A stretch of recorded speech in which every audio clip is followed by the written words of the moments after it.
Hey guys, welcome to the very first edition in my new series, A Curvy Girl Sews.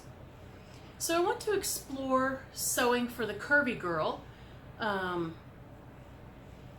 because it's a little bit different than sewing if you don't have any extra curves. And it isn't even a matter of whether you are overweight or not. You can be at your ideal weight, and if you are a busty gal, then a pattern straight out of the package is not going to fit you without some adjustments. Now I want to proceed by saying I am the furthest thing from an expert at sewing that you can find. I mean, I'm either an advanced beginner or an intermediate. Maybe intermediate, I don't know. I mean, now that I put in that perfect invisible zipper on my Adele dress, I'm feeling a little bit smug. So maybe I've upped myself to intermediate. I know how to do buttonholes and all that stuff. But still, changing a pattern in its flat form is a bit of an art, and there's a lot of different ways to do that. So I want to explore that. Now, the first pattern that I'm going to be talking about, I didn't do a whole lot of changes to. So this is what I'm wearing. This is Simplicity 2147. I made view A, which is supposed to be a mini dress. There's going to be video at the end of the video on what it looks like on me. I hemmed it. I put in a 2-inch hem, a good solid, well, that's more like 3 inches hem, and so that I can wear it with pants, and in the winter, skinny jeans with knee-high boots and a cardigan, because the fabric I used is one that we carry in Mayfield fabric, and it is a Robert Kaufman fabric. It is made in Japan, and it is the Kyoto Rayon Yoryu in black. Now, Yoryu is a type of very fine gauze. So this fabric is, I mean, would probably be the most comfortable fabric that you've ever worn. You almost can't even tell that you're wearing anything. It is so light and so comfortable. It was not, okay, I want to say it was not difficult to sew with. And the reason why I think it was not difficult to sew with is because it's very malleable. It's not like a quilting cotton where it just, everything stays together and it just irons. Well, this does iron well, but it's not like that. But if you have to do some easing or some gathering, it will just obediently do that because it is so malleable. You can make it do essentially whatever you want. That being said, I am not experienced enough to do anything much more complicated than this. This has a little yoke on it. These two pieces kind of cross over, and then there's some gathers right here, or they're really not gathers, they're tucks. And there's a tuck right here, and it has the same thing in the back. It doesn't have a crossed yoke, it just has a straight, a yoke, and then there's pleats along the back too. So this was a fun and easy make. I sewed a size, I should have checked. I sewed a size 18 because I am not broad shoulder, and this is something, as a curvy girl, you need to understand your body. Just because I weigh a lot doesn't mean that I am a giant person all over my body. I am really pretty narrow from here, from armpit to armpit, which is essentially your high bust. And you can see that this fits me. There's no constricting or anything. And I don't even know that I graded out. It does not look like I graded out at all. Why didn't I grade out? I'm not a size 18 on the bottom in Simplicity Patterns. Nay, nay, I wish. But this is a fuller pattern. The design of it is fuller. Now, is it that full on me? It's not super full, but there's enough wearing ease for this top to not cling to any of my lumps and bumps. So what I want to say in my very first A Curvy Girl Sews series is, take your measurements, especially if it's any kind of a top or dress, anything that's going to have a bodice. Take your high bust measurement. That is the size that you are going to want to sew, because the shoulders are the most complex thing to grade up. And then you have to be careful with your arm size and everything. So make the top to fit up here, then grade out everywhere else. Now, because of the smocking, I did not do a full bust adjustment on this. If this top had not had these pleats on it, I would have had to do a full bust adjustment probably. But doing a full bust adjustment is easier than changing all of the shoulders and the arm side and everything. So keep that in mind. Then, once you have that all cut out, then take your measurements as you go down your body, keeping especially in mind your largest and your smallest measurements. You don't want to have your largest measurement be on your smallest measurement. That's not necessary. That's just going to make you look like you're wearing a tent. Now, sometimes we do want a big blousey thing, and if that's what you're making, knock yourself out, make that.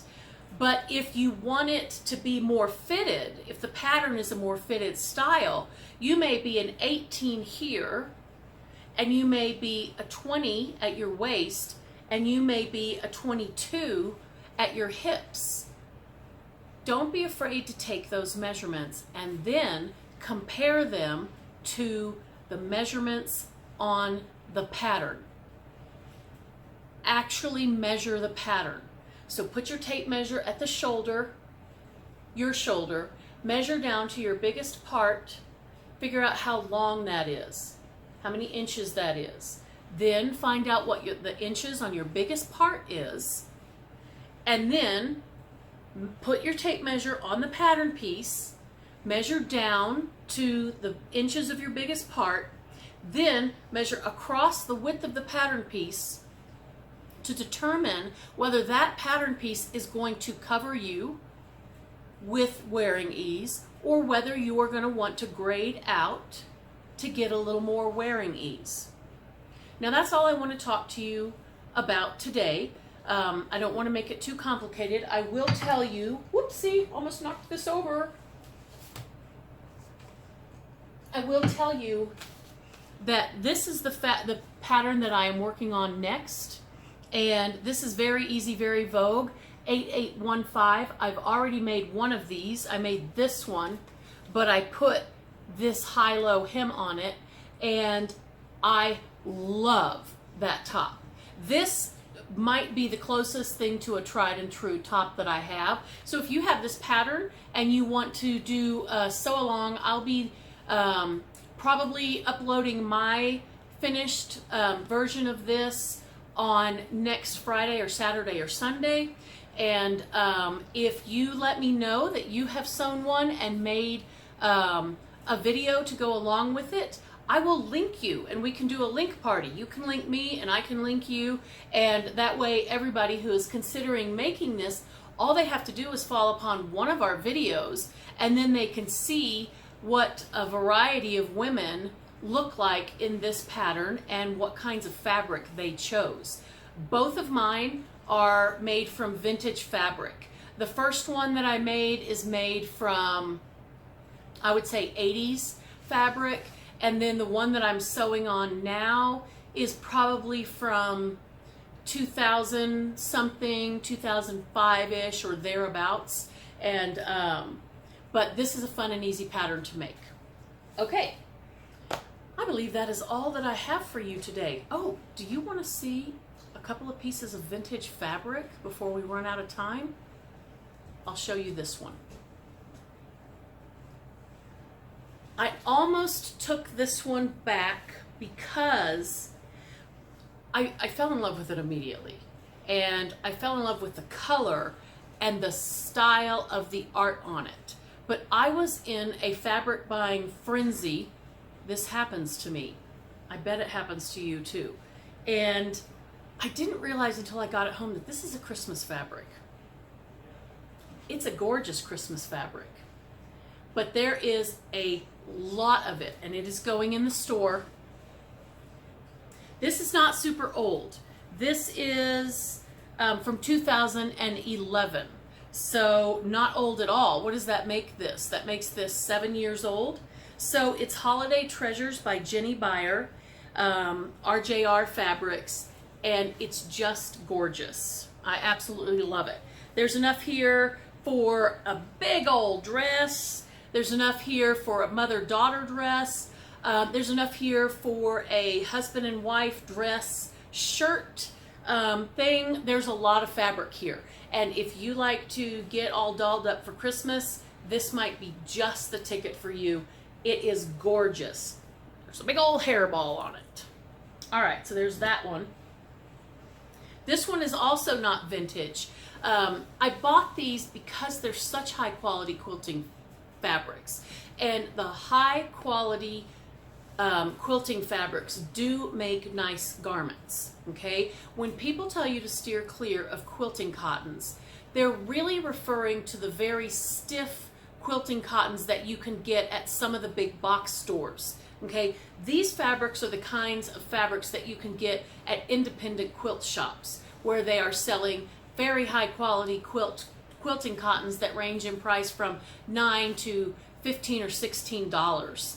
And all you need to do is feel them, and you can feel the difference. This is luxuriously soft. It's incredibly drapey. This is a gorgeous fabric. It has a bright red, a lime green, yellow, all on a honeycomb background. This one is Bees number 3255 by Trisha Gribbs for Northcott, 100% cotton. Again, this one is between 10 and 20 years old. Not very old. There's a lot of this. A lot of this. And then here's one. This one is a Japanese cotton.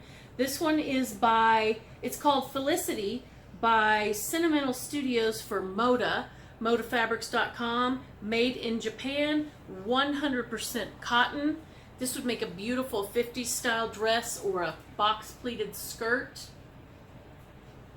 It's on a gray background, and it has these beautiful fabric squares. And there's, I think, something like 12 yards of this. And so a lot can be done with this. Now this last one is my favorite of all the ones that I've shown you because this one is a true vintage. I believe it is from the 50s. It's definitely a mid-century modern fabric. It had this little tag on it. There's no date on here, but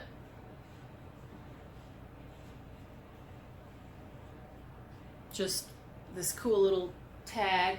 It's a gummed tag, like you would have to lick. And here's the fabric. This is a file. Files have a strong horizontal weave. And it's gorgeous. I believe it's probably 100% cotton.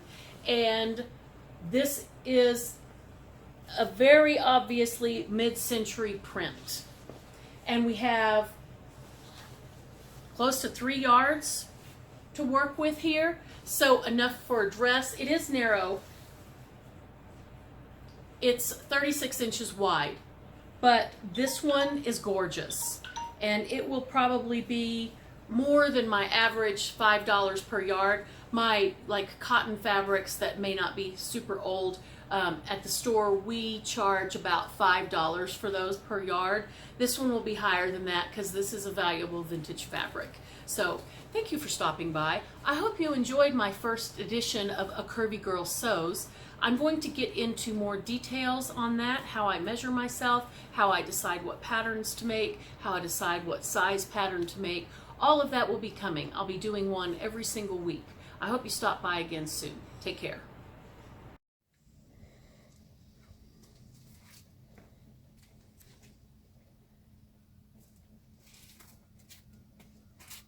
I'll do a model walk.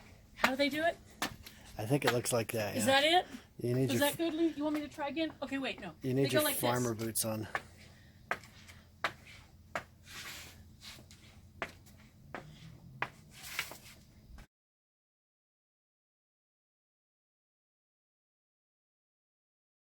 Okay, wait, no. You need they go your like farmer this.